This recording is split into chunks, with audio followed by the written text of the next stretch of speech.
Okay, so picture this. You have a global superpower dead set on erasing your entire culture, your identity, your beliefs, everything. And who stands up to them? Not some massive army, but a single family, an old priest and his 5 sons. This is the incredible story of the Maccabees, a family that stared down an empire and, against all odds, ended up building a nation. And I'm not exaggerating here. This is the ultimate David and Goliath story. We're talking about a tiny group of rebels hiding out in the hills of Judea, taking on the full might of the Seleucid Empire. The stakes, well, they couldn't have been higher. It was, quite literally, a fight for their very existence. So how does a conflict of this magnitude even get started? Well, it didn't begin in some grand palace or on a huge battlefield. Nope. It all started with one man, a village priest named Mattathias, drawing a line in the sand.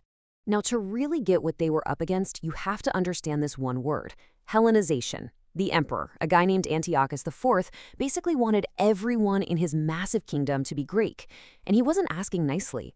He outlawed core Jewish traditions. We're talking things like circumcision and observing the Sabbath. He even marched into their most sacred place, the temple in Jerusalem, and put up an altar to Zeus. This wasn't a friendly cultural exchange. This was a spiritual and cultural war, plain and simple. And this quote, it really gets to the heart of it, doesn't it? It perfectly captures the stand Mattathias took. It was a declaration that their faith, their identity, well, those things were not for sale.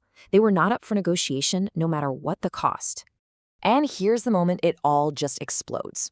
An official from the empire shows up in Mattathias' tiny village, Modi'in, and orders a public sacrifice to a pagan god. Mattathias, being the town's priest, says absolutely not. But then another local Jew steps forward ready to do it. And for Mattathias, that was the final straw. In a flash of absolute fury, he kills both of them, the official and the man who was about to comply. Right after that, there was no turning back. He and his 5 sons grabbed what they could and fled into the hills. The rebellion was on. Now, as Mattathias was dying, he passed the leadership of this fledgling rebellion to his 3rd son, a man who would turn out to be a military genius, earning a nickname that would echo through history: the Hammer. And this was truly a family affair.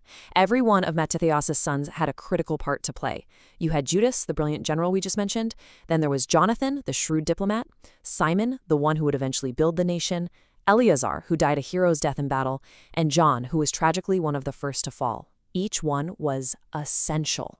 So, while they were hiding out in those rugged Judean hills, they weren't just biding their time. They launched a full-on guerrilla war. They'd swoop down into villages, tear down the pagan altars, and try to rally support. They even made a huge, game-changing decision that it was okay to fight on the Sabbath to defend their lives. This wasn't just a small-time rebellion anymore. It was becoming a full-blown movement to save their entire way of life. And Judas, man, did he live up to that nickname, the Hammer. He led this ragtag band of rebels against the professional armies of a superpower, and somehow he just kept winning. He used ambushes, his knowledge of the terrain, and he absolutely routed forces that were way, way bigger than his own. He built this incredible momentum that would carry them right to the gates of Jerusalem itself. And this all leads to the real emotional climax of the war. Judas and his fighters finally take back Jerusalem. They march into that desecrated temple, they tear down the idols, and they relight the sacred menorah. That 8-day celebration they held to rededicate the holy place, that's the origin story of Hanukkah, the Festival of Lights. It's a powerful symbol of light pushing back the darkness that's still celebrated to this day. But wait, the story doesn't end there. The great warrior Judas was eventually killed in battle, and leadership passed to his remaining brothers. And this is where the entire fight starts to change. It shifts from being a war for religious freedom to a full-blown campaign for political independence. You can see that strategic pivot right here. While Judas the Hammer was all about winning religious freedom with guerrilla warfare, his brothers, Jonathan and Simon, started playing a completely different game. They were thinking bigger. Their goal was a totally independent Jewish state. And their weapons weren't just swords anymore, they were diplomacy and clever political maneuvering. Take Jonathan, the youngest brother. The guy was a political mastermind. He saw that the Seleucid Empire was having its own internal power struggles, and he played the rival kings against each other. And what did he get out of it? He got himself appointed as the high priest, a position with immense religious and political power. He basically turned their little rebellion into a recognized political force all before he too was tragically betrayed and killed. All this maneuvering, all this fighting, brings us to the ultimate goal.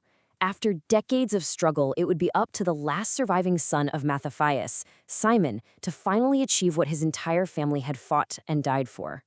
This timeline really puts it all into perspective, doesn't it? This was not a quick win. From that first act of defiance in 167 BC, it was a 25-year struggle, a whole generation. Then, finally, in 142 BC, the Seleucid Empire, which was being torn apart by its own infighting, officially recognized Judea's complete political independence. They had actually done it. Simon was the nation builder of the family. And one of the most powerful things a new nation can do is mint its own currency. That's exactly what he did. These were the first Jewish coins, and they were a massive statement. It was a symbol to the whole world that they were no longer just some rebellious province. They were a sovereign nation. And to top it all off, Simon cemented their victory by establishing the Hasmonean dynasty, named after an old family ancestor. This secured his family's rule for generations to come. The rebellion that started with one man's fury in a small village had officially become a kingdom. So you just have to step back and ask, how on earth did they pull this off?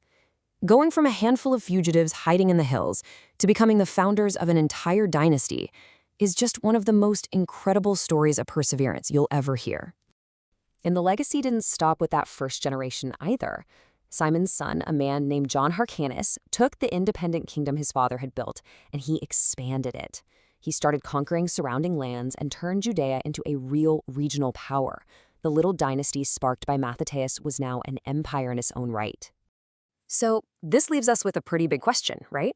The story of the Maccabees happened over 2,000 years ago, but the themes, they feel so modern. We're talking about a family that refused to let its identity be erased, a people who fought for their freedom against absolutely impossible odds. It really makes you think, what does their incredible story of survival and freedom mean for us, right here, today?